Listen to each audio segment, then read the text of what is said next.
네, 미국의 경기 회복 둔화 우려로 달러 강세가 수그러들면서 1,256원 선에서 마무리됐습니다.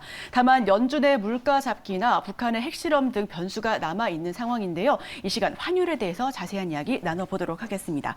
DB금융투자 채권전략 문홍철 연구원 모십니다. 어서 오세요. 예, 안녕하세요. 네, 안녕하십니까. 예.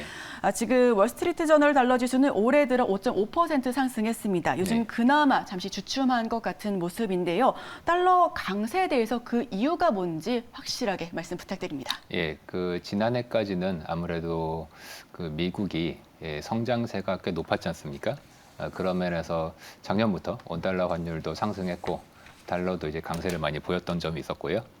올해 들어서부터는 이제 연준이 굉장히 높은 인플레이션에 대응하기 위해서 이 기준금리를 단순히 25bp가 아니라 0.5%포인트씩 빅스텝으로 이제 올릴 것이라는, 그것도 한두 번이 아니고 수차례에 걸쳐서 이제 올릴 거라는 예상이 높아지다 보니까, 그에 따라서 이제 시장에서는 금리가 올라가면 이 금리 차 요인에 의해서 해당 통화는 강해지기 때문에 올해 들어서 달러의 강세는 금리의 요소다라고 설명을 좀 드릴 수 있을 것 같습니다. 예. 네, 전 세계적인 인플레이션과 성장 둔화 우려 속에서 의외로 브라질 헤아리라든지 칠레 네. 페소 등 신흥국들의 통화 가치는 상승세를 보였습니다. 그 네. 이유는 뭘까요? 예, 이제 신흥국 같은 경우에도 좀 나눠서 볼 필요가 있을 것 같은데요. 이제 원자재를 수출하는 그런 신흥국이 있고, 이제 한국처럼 공산품을 수출하는 그런 회사, 그런 이제 국가들이 있는데, 이 원자재를 수출하는 국가들 같은 경우에는 이 신흥국 중에서도 요즘은 이제 인플레이션 우려가 높아지다 보니까 그에 따라서 이제 공급망 우려도 있고, 이제 원자재 부족에 대한 우려들이 이제 많이 있었습니다. 그러다 보니까 석유를 수출한다던가 혹은 구리, 다양한 희토류나 금 같은 것을 수출하는 이 신흥국들의 통화는 달러 강세 흐름에서도 불구하고 좀 예외적으로 이 강세 흐름을 보였고요. 이제 반면에 우리나라처럼 공산품을 수출하는 국가들은 상대적으로 좀 통화가 약세를 보이는 흐름을 보여서, 이 똑같은 신흥국이라고 하더라도 이 원자재 수출국이냐 아니면 공산품을 수출하는 나라냐에 따라서 이제 별도로 구분해서 좀 볼 필요가 있어 보입니다. 예. 별도로 구분해서 볼 필요가 있다라는 말씀을 해주셨는데요. 말씀해 주신 것처럼 반면에 원화 가치는 하락세를 보여주고 있습니다. 네. 한은의 지금 물가 안정에 대한 소신이나 발언과 원화 강세를 잠시 보이긴 했지만요. 네. 지금 위안화 가격과 동조화 현상이 일어나고 있는데 그 내용에 대해서 자세히 여쭤볼게요. 예, 사실 원달러 환율이 작년부터 이제 꾸준히 올라왔습니다. 작년 같은 경우에도 이제 글로벌리 달러가 아까 말씀드린 이유에 의해서 이제 강세를 보이다 보니까, 그에 따라서 원달러 환율도 장기간에 걸쳐서 좀 상승해 왔고요.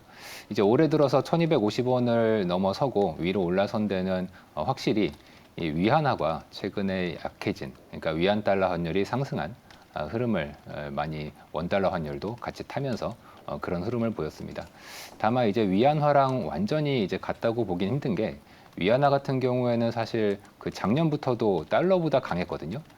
작년에 달러가 강했는데도 불구하고 그 달러보다 더 강했던 게 이제 위안이었고, 그것이 좀 늦게 반영이 되면서 이제 올해 4월 같은 경우에 중국이 대규모로 이제 락다운에 들어가면서 성장 둔화 우려가 커졌고, 그에 따라서 이제 위안화가 좀 약세를 보이는 거로 가지 않겠냐. 게다가 이제 미국과 중국 간의 이제 금리 차를 고려해 볼 때도 위안화가 사실 그동안 너무 강했던 흐름이다 보니까, 그러한 정상화 국면으로 이제 위안화를 좀 봐야 되는데, 반면에 이제 원달러 같은 경우에는 원화가 작년부터 이미 약세를 많이 보여왔거든요.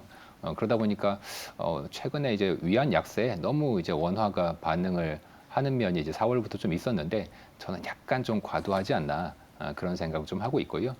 다만 이제 앞으로는 연준의 정책에 의해서 원달러 환율도 일부 방향성이 이제 바뀔 수도 있을 것 같고, 현재는 레벨 자체가 좀 높지만 앞으로는 좀 다른 방향성도 갈 수 있지 않겠나 그런 생각을 좀 해보고 있습니다. 네, 말씀해 주신 것처럼 5월 FOMC에도 이 부분에 대해서 파월의 긴축 의지가 돋보였습니다. 네. 앞으로 글로벌 시장의 전망에 대해서는 어떻게 보실까요? 예, 이제 글로벌 금융시장이 굉장히 큰 어려움을 많이 겪고 있습니다.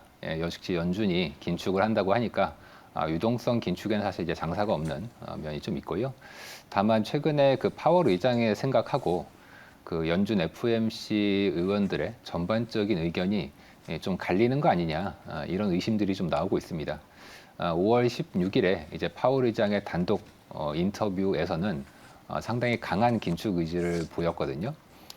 그런데 상대적으로 이번에 그 5월 FOMC 의사록의 발표가 지난주에 됐었는데 또 해당 의사록에서는 뭐 기준금리 인상은 그대로 하겠지만 뭐 추가적으로 더 강한 긴축에 대한 얘기는 없었고 또 하나 특징적인 점은 올해 말 정도 가면은 금리 인상 속도에 대해서 한번 이제 생각을 해봐야 된다.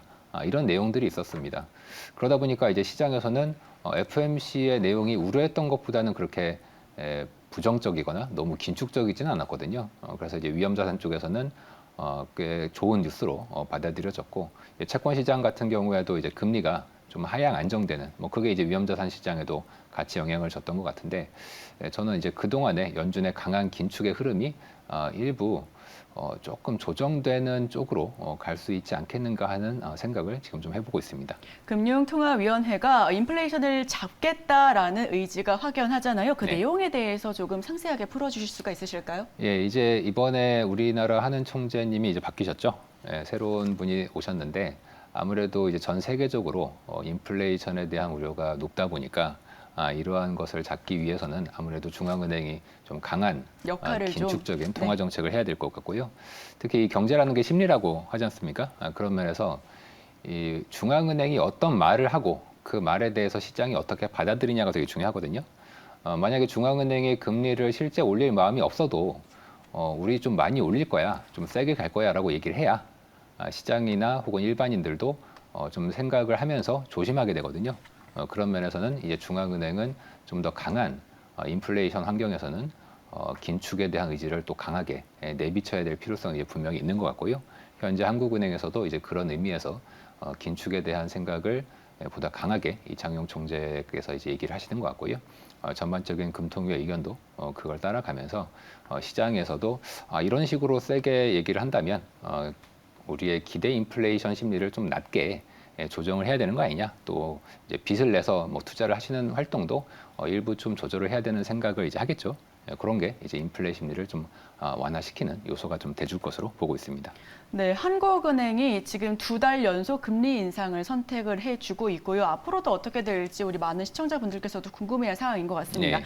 전 세계적으로 소비 둔화 흐름이 보여지고 있는데 한국의 경우에는 어떨까요? 예, 이 소비 둔화라는 게 사실 미국 같은 경우에는 최근에 이 기업 실적을 통해서 나타나고 있고요.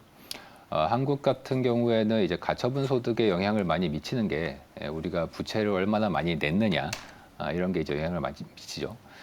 그런데 이제 우리가 최근에 이제 가계 대출 금리가 상당히 큰 폭으로 이제 올랐지 않습니까? 게다가 뭐 최근에 이제 영끌이란 얘기도 많이 나오는데 주택을 사기 위해서 상당히 부담을 지신 분들이 이제 많이 있단 말이죠.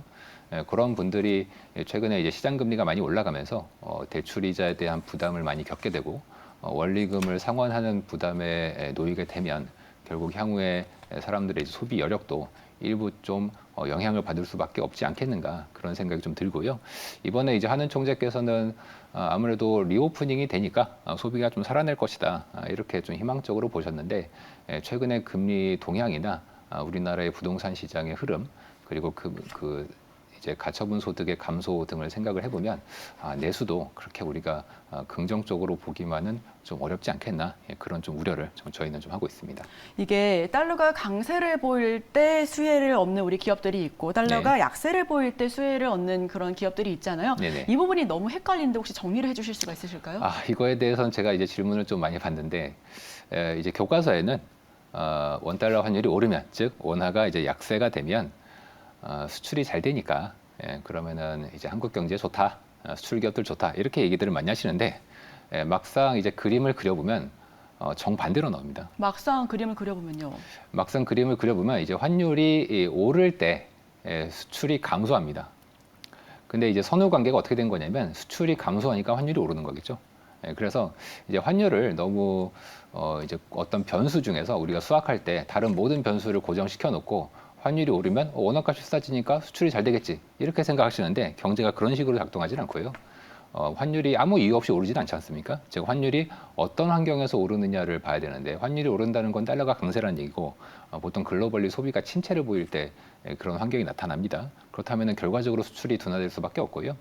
결과적으로 환율이 이제 오르는 그런 흐름을 보이기 때문에 이제 너무 환율에 집중해서 투자를 하시기보다는 환율은 약간 결과값으로 좀 보시고 기업의 펀더멘털과 이제 글로벌 경기에 좀 더 집중을 하셔서 과연 소비와 이 기업의 상품에 대한 수요가 앞으로 늘어날 것이냐 이거에 좀 더 집중을 하셔야지 너무 이제 환율이 오르니까 그러면 수출 기업들 좋겠네 이렇게 생각하시면 오히려 조금 판단을 그르치실 가능성이 있어서 환율을 보실 때 그런 점을 좀 유의하실 필요가 좀 있어 보입니다. 환율에 또 매크로 변수가 많은 영향을 미치네요. 네. 전 세계적으로 금리 인상에 대한 기조가 높아지고 있습니다. 채권 시장에 대해서도 한번 여쭤보고 싶은데 이 채권 시장의 매력도는 도대체 뭘까요? 예, 이 채권에서는 사실 우리가 이제 우리나라 금리에만 투자한다는 가정하에 결국은 이제 환율 위험이 없겠죠. 이제 우리는 다 원화를 쓰기 때문에 그렇다면 절대 금리가 얼마나 높을 것이냐, 그리고 그 높은 절대 금리가 앞으로 더 오를 거냐.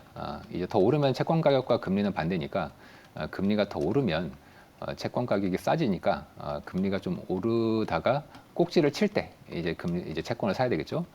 현재 우리나라 같은 경우에는 기준금리가 2.5%까지 오른다고 사람들이 생각을 많이 하시는데 시장 금리 같은 경우에는 그거를 너무 초과해서 더 위쪽으로 반영을 해서 절대 금리가 상당히 매력적인 수준까지 많이 와 있습니다.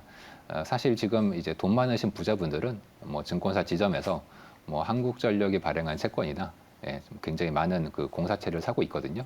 그래서 매력적인 절대금리 면에서는 지금 채권을 사셔도 좀 괜찮아 보입니다. 네, 지금 채권까지 알아봤습니다. 오늘 정말 다양한 이슈로 우리 모셔봤는데 국민연금과 지금 또 환율, 지금 여기서 채권까지 이야기를 나눠봤습니다. 지금까지 우리 DB금융투자 문홍철 채권전략연구원과 함께했습니다. 오늘 말씀 고맙습니다.